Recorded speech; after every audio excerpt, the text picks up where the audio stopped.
Hi, John. It's nice Hello. to see you again after your assessments. So we made a pamphlet for your exercise prescription and all of your summaries that we did for you.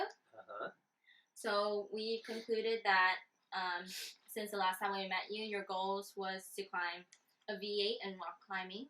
So in order to improve in that, we would have to work on muscular endurance, muscular strength, and agility, balance, as well as flexibility. And after all the tests we ran for your vitals, we found that your body weight was 137 pounds, and from that we calculated your BMI, which was 22.3, and that for the risk category you would be under normal. And then if you remember, we did the BIA testing. We found that your body fat percentage is 15.7%.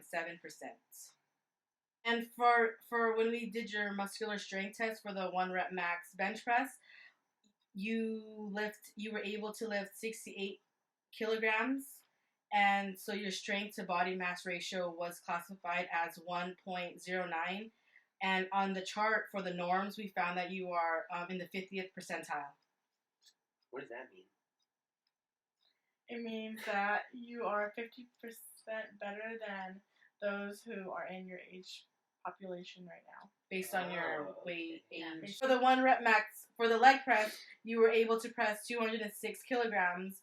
So for your strength to body mass ratio, it was 3.3, and that classified you in the greater than 90th percentile. Wow. It's very good. Yeah, which is really good. Next, we are going to be talking about the Align-A-Bod pictures. Those measure your posture. Through the pictures, we found out that in posterior view, which is the back view, your head has a lateral tilt, which means that it tilts to the side a little bit. Your arm was shifted in front of your body instead of being in line with your body. And lastly, your head had a slight forward protrusion, but it wasn't too excessive. And then we reviewed your test results. So first we're going to talk about your cardiovascular disease risk factors. And basically you fall within the low risk category according to NSCA. And low risk just means that you have one risk factor, which isn't too bad. So your risk factor was the sedentary category. What's that? Sedentary just means that you worked out less than 3 times a week for at least 3 months. For 30 minutes. For 30 minutes. A day. Mm-hmm. Okay. Yeah. So we'll have to get you more active. So our exercise program will direct towards that. And then we did your waist to hip girth ratio, which was 0.79 centimeters, which was also in the low risk category. So that was good. So for your next test, we did the back scratch test. You scored a -6 and a -5 on both of them, which means you need to work on your shoulder flexibility, and that's very important, an important aspect to become an efficient rock climber. The next test is the sit and reach test. On average, you scored 10 inches, and for your age range, you fell within the fair category. So that's also something that you can work on because hamstring flexibility is very important in rock climbing. The next test we did was the muscular endurance test. Your total repetition was 97, which falls within the excellent fitness category. For the push-up test and the partial curl test, you did really well on both. And for your exercise prescription write-up, we put together a warm-up. It's just a simple warm-up to get your body warmed up.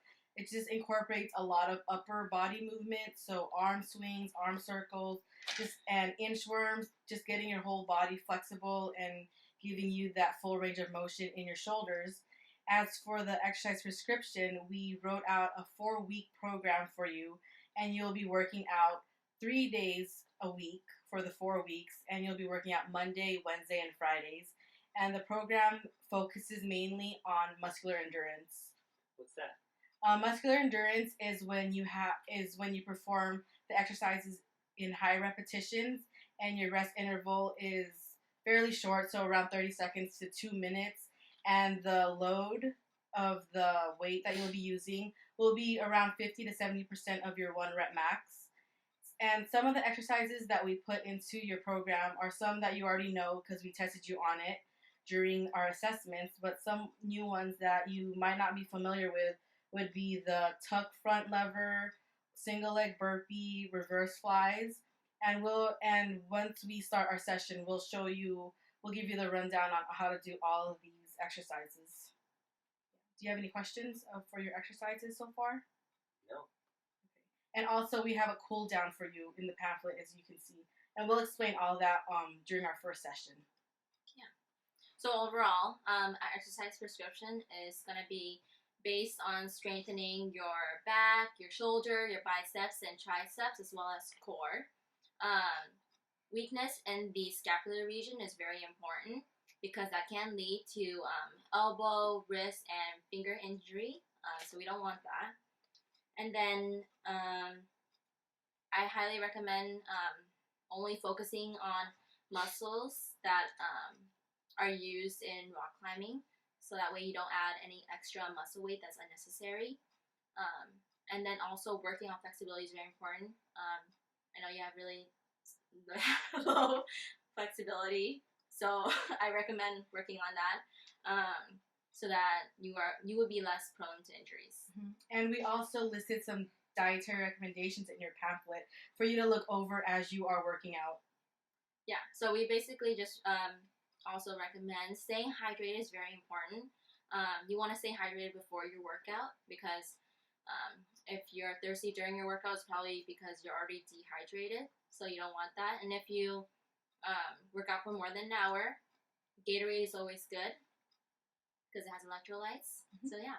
Do you have any other questions for us? No, that's it. So the rationale behind all the exercises will be listed inside your exercise prescription, but in general, we're going to be focusing on improving your upper body strength, especially your upper back, and then working on your shoulder regions, which is very important, as we said, and for rock climbers. And then we will also be working on your quads and your glutes because it's also important for propelling your body upwards as you climb on the rocks. And then we'll be doing different exercises for your grip strength as well, because some rocks can be very small, so majority of that will be on your fingers.